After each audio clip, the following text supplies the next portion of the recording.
Hi friends, ఈ వీడియోలో peer యొక్క కాంక్రీట్ ఒక్కో లెవెల్లో ఎలా వేసుకోవాలంటే ఒక్కో లిఫ్ట్ ఎలా లే చేసుకోవాలి చూడొచ్చు. కింద నుంచి మనం షీట్ యొక్క హైట్ని బట్టి ఒక్కొక్క లిఫ్ట్ లే చేస్తాం. సో లిఫ్ట్ చేసిన తర్వాత ఒక్కో లిఫ్ట్ అయ్యేటప్పటికి మనకు ల్యాపింగ్ అనేది కరెక్ట్గా ఉన్నదిలో చూసుకోవాలి. మనకు బ్రిడ్జెస్లో వచ్చేటప్పటికి 72 డయా యూజ్ చేస్తాం ల్యాపింగ్కి.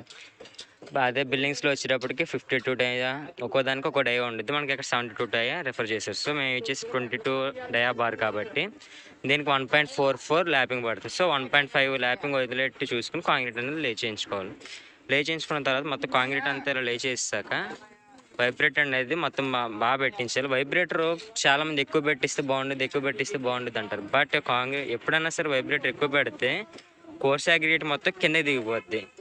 Fine aggregate and cement slurry ఏదైతే ఉన్నదో అది పైకి వచ్చేస్తుంది. సో స్ట్రెంత్ అనేది ఈవెన్గా ఉండదు. వైబ్రేటర్ పెట్టాలి, కాకపోతే ఈవెన్గా కింద నుంచి పై వరకు 2-3 టైమ్స్ పెట్టాలి.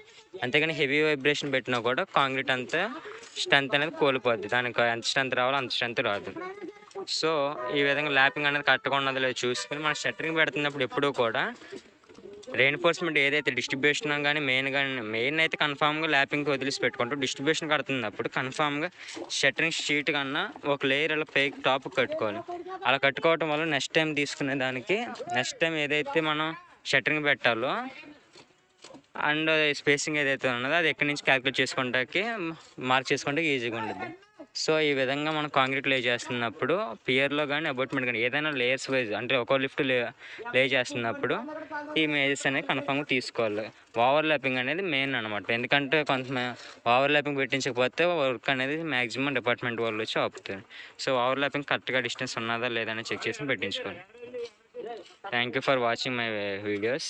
ఎవరికైనా డౌట్స్ ఉన్నా మీకు ఇంకేదైనా టాపిక్స్ కావాల్సిన నాకు కింద కామెంట్ చేయండి. వీడియో నచ్చితే లైక్ చేయండి.